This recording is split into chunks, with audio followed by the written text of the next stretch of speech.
Querido Senhor, o Teu agir em nossas vidas é grandioso. Não merecíamos o Teu amor, não merecíamos que o Senhor olhasse para nós, mas o Senhor, em Tua eterna bondade, voltou os Teus olhos para a gente. Os Teus olhos nos encontraram e hoje, debaixo do Teu olhar, temos esperança. Debaixo do Teu olhar, sentimos que podemos ser restaurados e finalmente podemos ser muito mais do que sonhamos, muito mais do que desejamos, porque descobrimos que a Tua vontade para nós, para conosco, é melhor que a nossa própria. Que a Tua bênção repouse sobre nós nesta noite. Que a compreensão da Tua palavra seja clara, rica, abundante, fértil, para que nossa vida saia iluminada por Teu amor, por Tua palavra, em nome de Jesus. Amém. É maravilhoso estarmos mais uma vez reunidos, é doce o privilégio de nos encontrarmos, e mais uma vez eu louvo a Deus, porque a palavra do Senhor está aberta diante dos nossos olhos, e o braço do Senhor está estendido, e ninguém tem como negar que a salvação está disponível para todo aquele que deseja abraçá-la. É bom estarmos aqui. Nesta noite, a palavra do Senhor nos traz uma luz por demais preciosa. E eu gostaria de convidá-los a abrirem a palavra de Deus no livro de Amós. Amós, um homem interessante. Ele foi profeta em Israel por volta do século 8º antes de Cristo. Ele foi profeta durante o reinado de Jeroboão II em Israel. Era um reino materialmente próspero. Era um momento de muita prosperidade no povo de Israel. Porém, todo esse progresso estava vindo às custas da exploração dos mais necessitados. Os mais necessitados eram esquecidos, eles eram apenas mão de obra, eles não eram nada mais. É interessante que a palavra de Deus já havia condenado uma outra cidade por causa da indiferença com os necessitados. E há um equívoco que nós cometemos ao julgarmos as razões que fizeram Deus destruir a cidade de Sodoma. Normalmente a gente acha que foi a prostituição, a promiscuidade do povo, a imoralidade do povo, tanto que sodomia é o nome dado a uma prática sexual rejeitada pela Bíblia. E alguns pensam que Sodoma e Gomorra foram condenadas por causa disso, mas a palavra de Deus em Ezequiel deixa claro que o motivo da condenação de Sodoma foi a indiferença para com os necessitados. Ela era próspera, estava tudo bem, mas ela era indiferente para com os necessitados. Isso está em Ezequiel 16:49, alguém pode ler em outro momento. Mas durante o ministério do profeta Amós, Israel vivia um momento muito feliz e um momento muito próspero. E eu quero convidá-los a abrirem a palavra de Deus no livro desse profeta. Ele foi o primeiro profeta que a Bíblia apresenta ele como sendo um escritor. Amós, além de escrever as profecias que Deus dava para ele, Amós ele era um pecuarista, um agricultor também. Ele trabalhava como agropecuarista. Ele foi chamado para uma obra especial.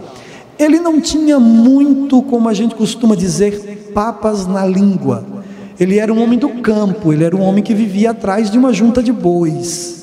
Ele era um homem assim, um homem rural. E Deus o chamou para uma obra especial. Diferente de Davi, que foi um profeta que nasceu na corte, porque o tio de Davi era o rei. Davi, como profeta, teve outra formação. Diferente de Samuel, que foi criado no templo desde os 8 anos de idade, porque a mãe de Samuel o levou para morar no templo e ali aprender com Eli o ofício sacerdotal. Bom, Samuel é diferente de Eli, ou Amós é diferente de Eli, é diferente de Samuel, é diferente de Isaías, porque Amós era um agricultor. Capítulo 5, Palavra de Deus, versos 18 e 19. Ai de vós, que desejais o dia do Senhor. Estranho, o dia do Senhor deve ser algo muito interessante, muito desejado, mas aqui está dizendo: ai de vós, que desejais o dia do Senhor. Para que quereis o dia do Senhor? Será um dia de trevas para vós, e não de luz. Verso 19. Será como se um homem fugisse de um leão e encontrasse um urso, ou como se entrando em casa encostasse a mão na parede e fosse mordido por uma cobra. Um enigma. A palavra de Deus nesse texto, verso 19, coloca diante de nós um enigma. Imaginem um homem, está perto de um leão, e aquele leão, com todo o poder que um leão tem para tirar a vida de um homem, ele percebe aquele leão e encontra uma forma de fugir do leão. Depois que ele consegue escapar do leão, ainda ofegante, esse homem se depara com um urso. E tanto quanto o leão, o urso tem um poder destrutivo muito grande. E o poder para um urso matar um ser humano é muito fácil, é muito simples, dado o seu peso, o seu tamanho e a sua força. Mas é incrível, porque o texto bíblico fala que este homem, ele escapou desses dois perigos. E finalmente, depois que ele chega em casa, ofegante, mas ele chega num lugar de descanso que é a sua casa, então ele coloca a mão na parede e é picado por uma serpente mortal. Um enigma. Uma parábola? Bom, é verdade que nós temos que considerar as coisas que são ditas aqui. Pensem comigo. O leão e o urso eram visíveis, concordam? Visíveis. O leão e o urso estavam do lado de fora. O leão e o urso eram mais fortes do que este homem. E desses adversários mais fortes, desses adversários mais difíceis, maiores, eram maiores, visíveis, externos, foram adversários que ocuparam o tempo desse homem. Esse homem teve que dedicar tempo para escapar, para vencer esses inimigos. Esse homem teve que gastar energia para se livrar desses dois inimigos terríveis. Mas finalmente esse homem chega em casa,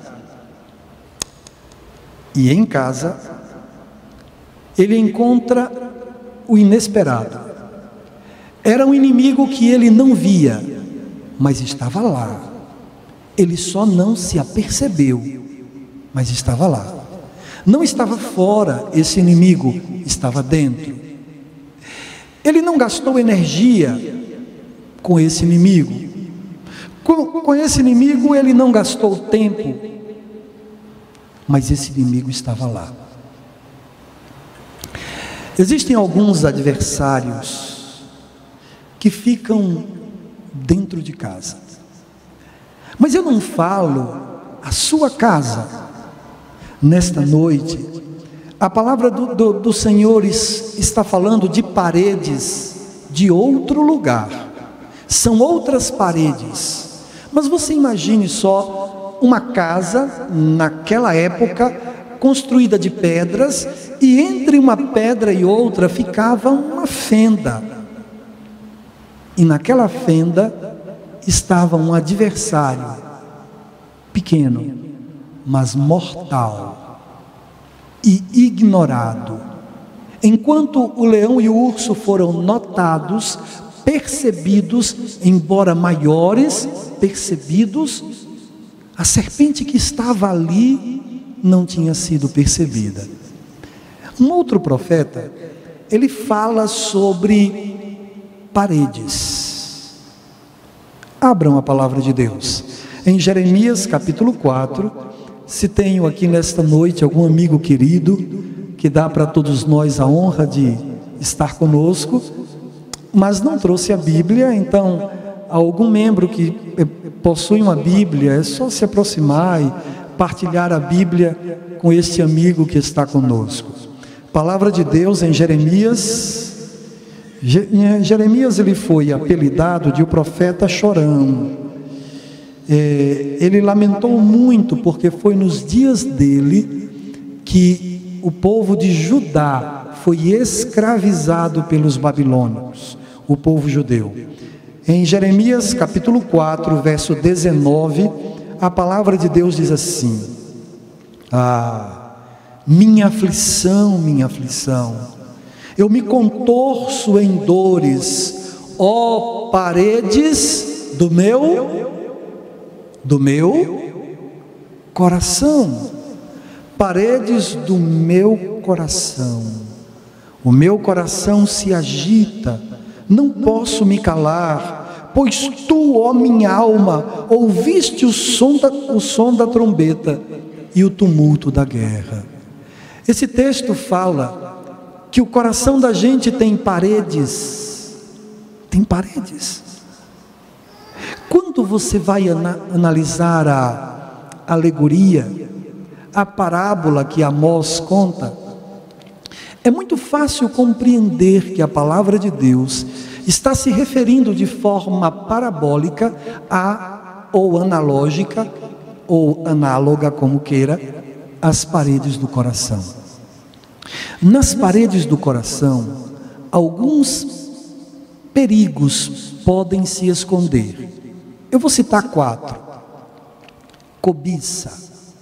Dificilmente alguém está cobiçando algo de alguém para dizer, eu estou cobiçando. Ela vai dizer assim, eu estou admirando. Ela mesma não se dará conta de que o que está acontecendo com ela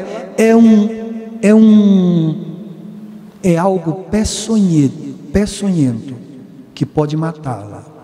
O primeiro sinal de cobiça é quando a pessoa começa a falar mal da pessoa que possui ou da pessoa que ela cobiça, acerca de quem ela cobiça. E é um sinal. Quando no seu coração aparecer a vontade de falar mal de alguém, desconfie de você.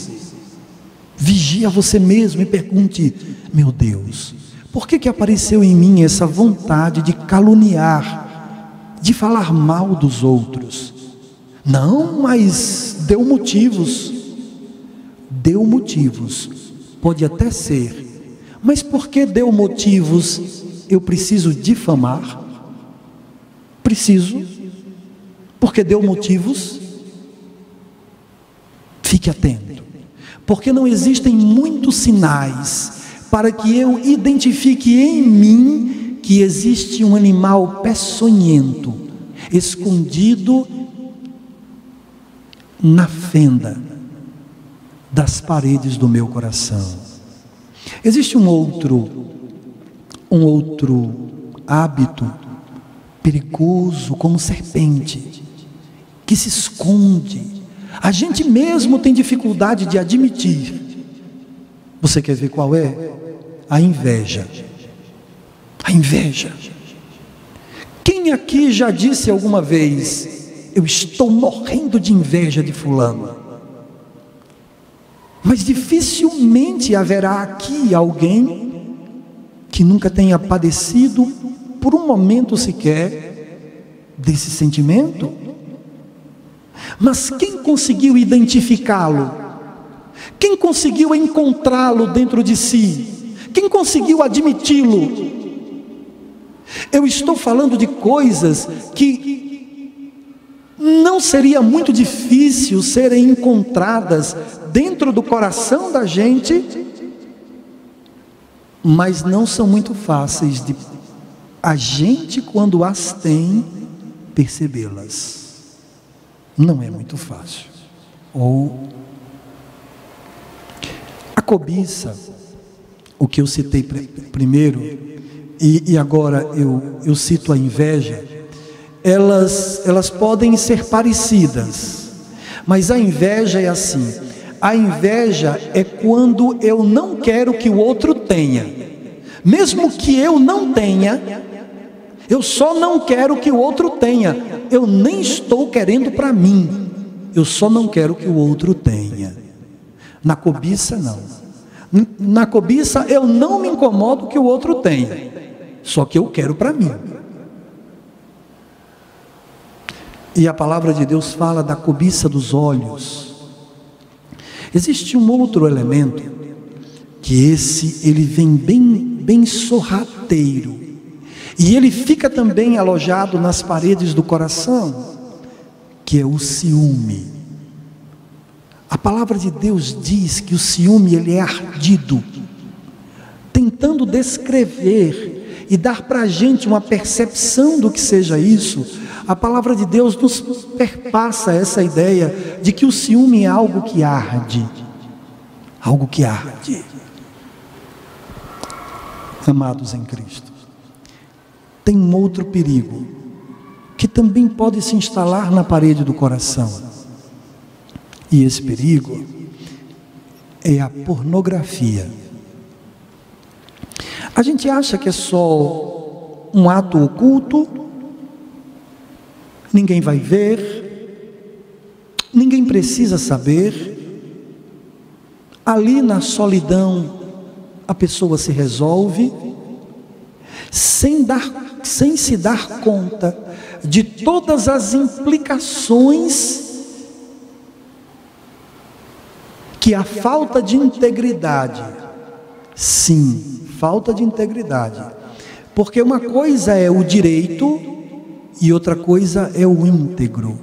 O direito é aquele que anda corretamente diante do seu próximo, e o íntegro é aquele que, mesmo quando não tem ninguém olhando, mesmo quando não tem ninguém observando, ele se conduz de forma adequada, de forma coerente, de forma digna, porque ele tem um compromisso com ele mesmo, porque ele não quer que ele tenha uma imagem negativa a respeito dele, e então a autoestima dele se deprecie, se deteriore. Se existe uma coisa extremamente danosa e muito mais perigosa do que ter dos outros uma visão negativa a respeito de si, é a própria pessoa se ver negativamente. O grande perigo da pornografia e o grande perigo da falta de integridade é a opinião que você passa a ter a seu respeito. E aí é onde vem algo especial sobre a nossa religiosidade e sobre a razão. A espiritualidade é superior à razão. Por quê?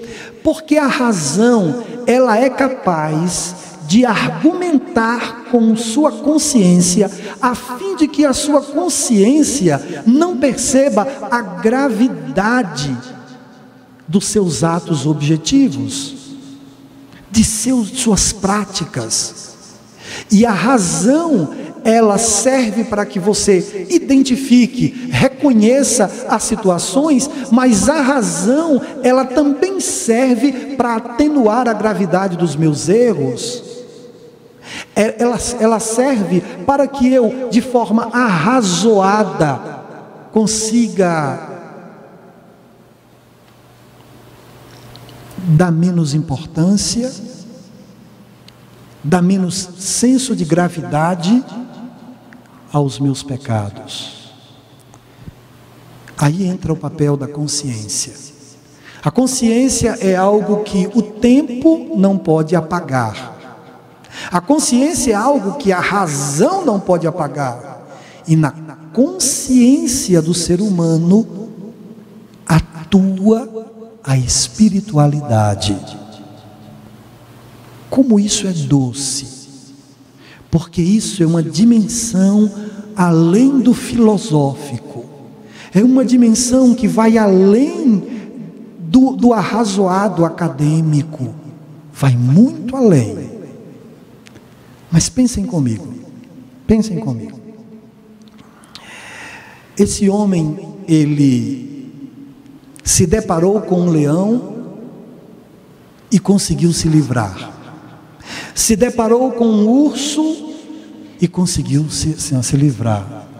Chegando em casa, coloca a mão na parede e então é picado mortalmente por um animal peçonhento.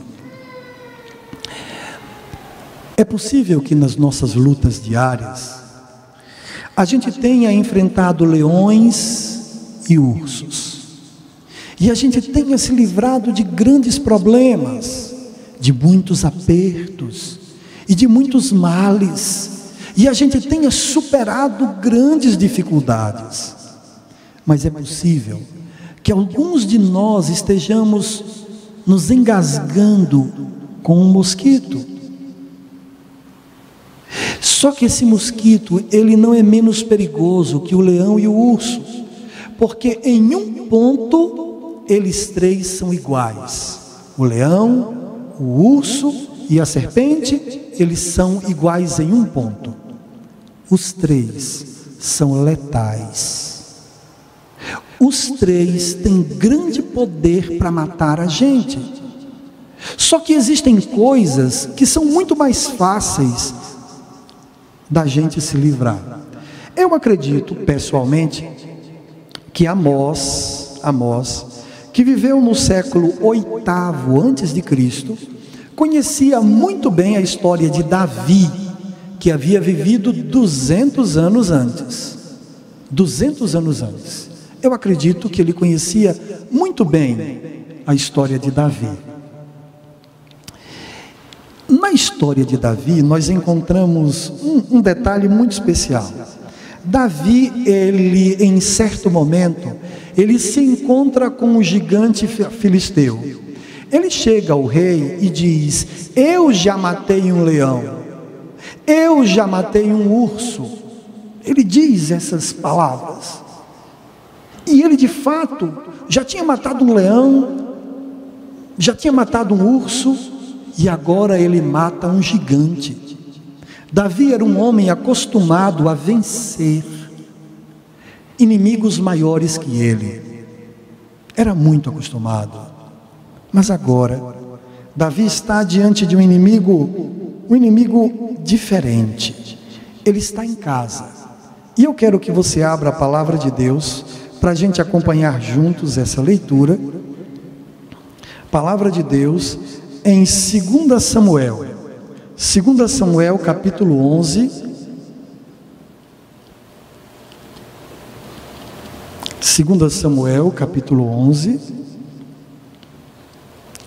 versos 1 e 2.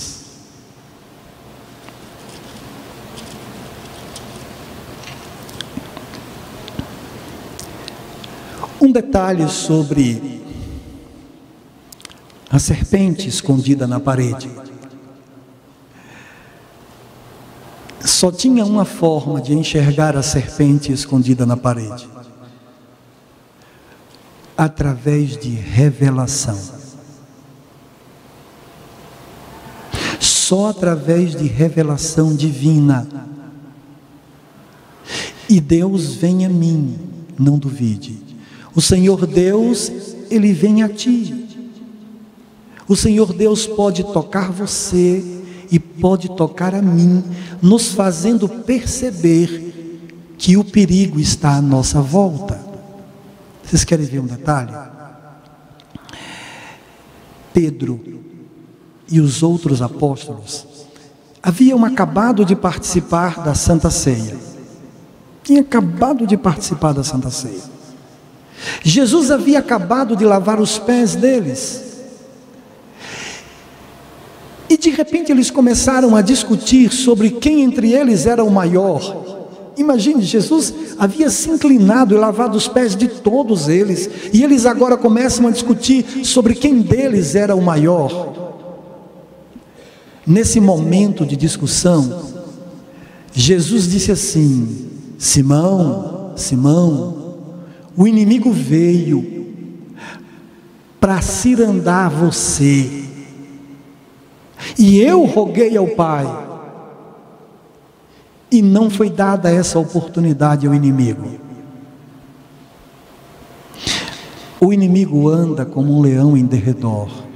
Quem revelou a Pedro que o inimigo estava atrás dele foi Jesus. Saber que a serpente estava escondida para picar o calcanhar, só você e eu, tendo intimidade com Jesus e discernindo a voz do Senhor.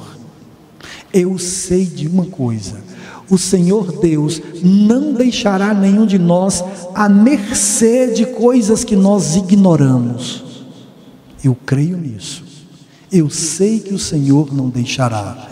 Mas eu quero lhes confidenciar uma coisa. O problema, na maioria das vezes, não está na voz do Senhor, não está na falta de avisos por parte do Senhor. Na maioria das vezes, o problema está em nossos ouvidos, que estão agitados e dando atenção a muitas coisas, de tal forma que a gente não percebe a voz do Senhor. Querem mais um detalhe? Quantas vezes o Senhor nos envia conselhos, através de amigos, através da sua palavra, através de coisas que acontecem com outros, que nem precisam acontecer conosco, mas por que eu tomei consciência daquilo ali? Por que eu soube disso que aconteceu com aquela pessoa? É muito importante a gente ter a mente ligada. Deixe-me dar um exemplo simples. Balaão. Ele estava andando em cima da jumenta. E ele ia. E de repente a jumentinha do Balaão parou. Não quis mais andar. E empacou, como a gente diz lá no Nordeste. Empacou a jumentinha. Ele espancou o animal tomou prumo e foi. Daqui a pouco o animal empaca de novo. Ele espanca o animal, mas o animal arruma um jeito e aperta a perna dele contra um paredão. Ele fica irritado, começa a espancar o animal arreia, ele fica em cima e o animal fica arriado. Ele espanca mais, aí Deus usa a boca daquele animal para falar a esse homem. E o animal diz assim, Deus fala pelo animal, e diz assim: por acaso não sou eu o animal que tem te carregado todos esses anos, e em algum momento eu já me comportei desta forma? Foi uma pergunta. O que está acontecendo aí? Deus usa o animal para trazer à mente de Balaão uma lógica que nos interessa. A minha rotina com você não é essa aqui? A rotina mudou hoje, não mudou? Mudou. Eu não quis mais, eu não lhe conduzi mais normalmente. A rotina mudou. Por que você não liga o desconfiômetro? Você deveria entender que tem alguma coisa errada pelo simples fato de que a rotina mudou. Por isso a palavra de Deus pede a todos nós que todas as noites, ao deitarmos, a gente faça um balanço do nosso dia. Consultai no travesseiro vosso coração e sossegai. É o que diz a palavra de Deus. Pede que eu e você façamos um balanço do dia, porque existem coisas que os olhos não veem, como os olhos de Balaão não viam o anjo, não viam, mas os olhos de Balaão podiam ver a rotina do animal alterada, podia ver. E ele não se deu conta. Preste atenção a uma coisa: quando na sua vida alguma coisa sair do normal, fique atento. E deixe-me dizer uma coisa a vocês: o homem que venceu um urso, que venceu um leão, aqui em 1 Samuel capítulo 11, que vocês estão com o texto aberto, versos 1 e 2, 1 Samuel, 2 Samuel, desculpem, 2 Samuel, tá? Capítulo 11, versos 1 e 2.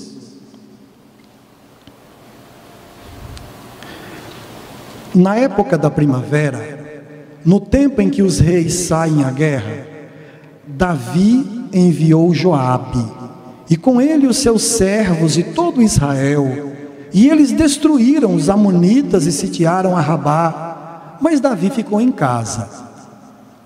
Numa tarde, verso 2, Davi se levantou de sua cama, ele estava descansando, estava em casa, e foi passear no terraço do palácio real. Do terraço ele viu, aqui está o urso e o leão, ele viu. O que foi que Davi não viu? Ele não viu a cobiça do seu coração, mas ele viu o leão e o urso, ele viu a mulher, ele estava em casa agora. Davi viu, mas o problema dele não foi o que ele viu, foi o que ele não viu. Ele não viu as consequências que o seu ato traria. Ele não viu 4 de seus filhos mortos. Primeiro a criança que não tinha nem nome, depois Amon, depois Absalão, depois Adonias. 4 de seus filhos morreram. Por causa daquele ato dele, ele perdeu a autoridade para gerenciar a sua casa, e um filho matou o outro. Depois o outro filho, que se tornou rei, matou o filho mais velho dele. Tudo porque ele perdeu a autoridade no ambiente da família. O problema não foi o que Davi viu. O problema foi o que ele não viu.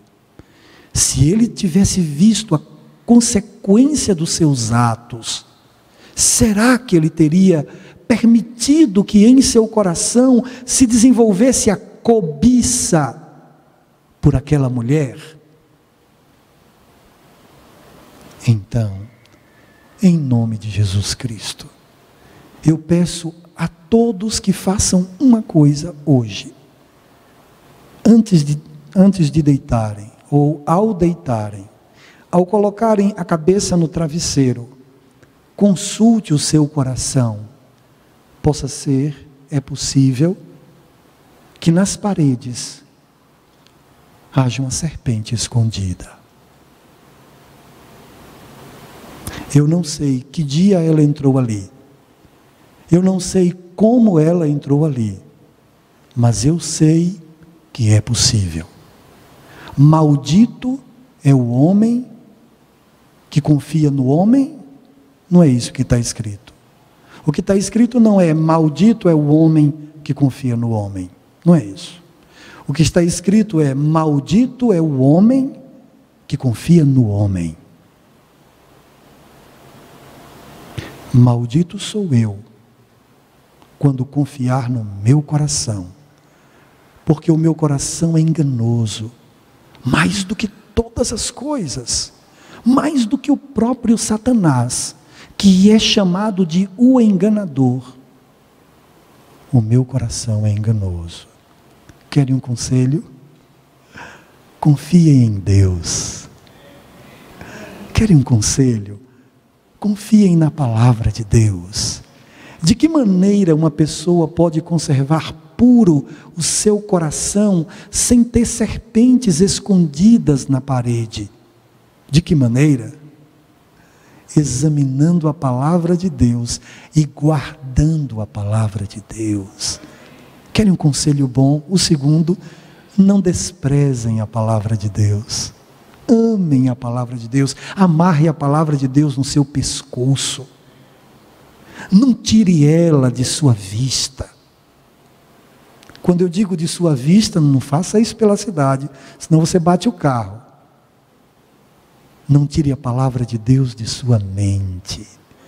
Que o governo de Deus se instale no seu ser e que os seus olhos se abram, porque nós temos que enxergar a vida, não apenas com os olhos físicos, mas a palavra de Deus nesta noite nos convida a abrirmos os olhos do bom senso, os olhos da fé, os olhos do discernimento, para que a gente enxergue o perigo que anda em derredor. Deus lhe proteja e lhe encha de sua graça. Amém.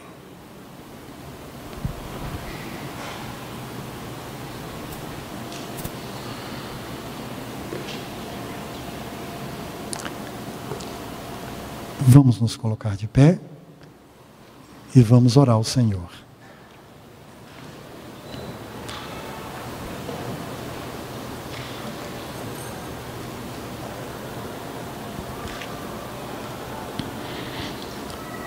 Bendito Pai Celestial,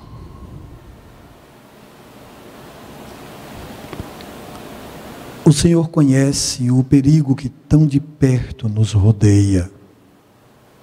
O Senhor conhece. O Senhor conhece as coisas que conseguimos enxergar, os problemas, os desafios, os perigos que enxergamos. E porque enxergamos, então muitas vezes é mais fácil vencê-los. Às vezes são perigos maiores, são ameaças maiores que a gente.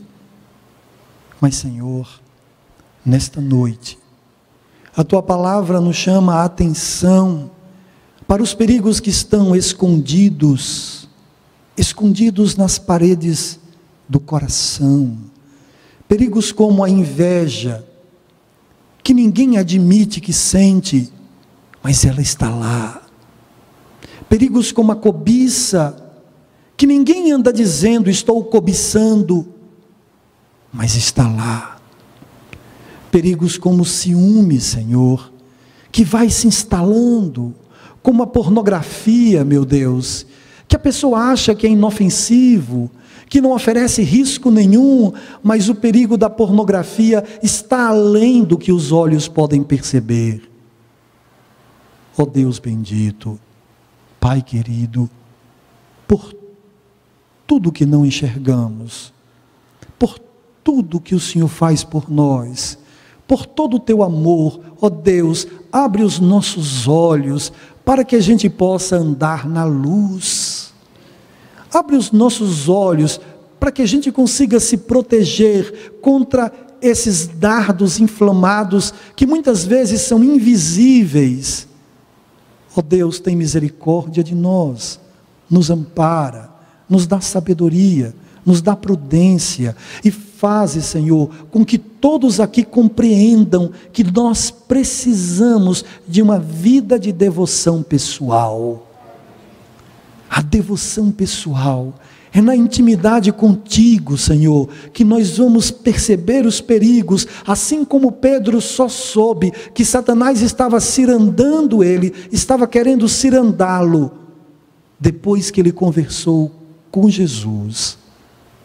Ó Senhor, nos ajude a conversarmos com Jesus, para que Ele nos revele o perigo que nos rodeia, para que Ele nos proteja, para que nós tomemos as nossas medidas, porque os perigos que estão nas paredes do coração, só a relação contigo e uma atitude nossa, Senhor, pode nos proteger, porque o Senhor não invade nosso coração. Mesmo que o Senhor saiba que há perigo lá dentro, o Senhor não arromba a porta, o Senhor não invade. É preciso que a gente abra a porta do coração, e esse abrir a porta, ó Deus querido, eu sei que é a comunhão contigo. Então abre os nossos olhos, para que a gente consiga dar importância à comunhão pessoal, solitária e íntima contigo. Ajuda, Senhor, para que a nossa religião não seja vivida só no templo, mas que seja vivida em casa, para que a gente te busque em louvores, te busque em oração, te busque através de sua palavra. Ó Senhor, nos ajuda, Pai querido, nos ajuda a entendermos que o Senhor é indispensável para enxergarmos o caminho pelo qual devemos andar. Obrigado porque estás aqui nesta noite. Obrigado porque a tua palavra é clara e não há ninguém que possa dizer que a tua palavra não é viva, porque ela o é. Que a tua bênção, que a paz do teu Espírito repousem sobre cada um de nós, em nome de Jesus. Amém, Senhor.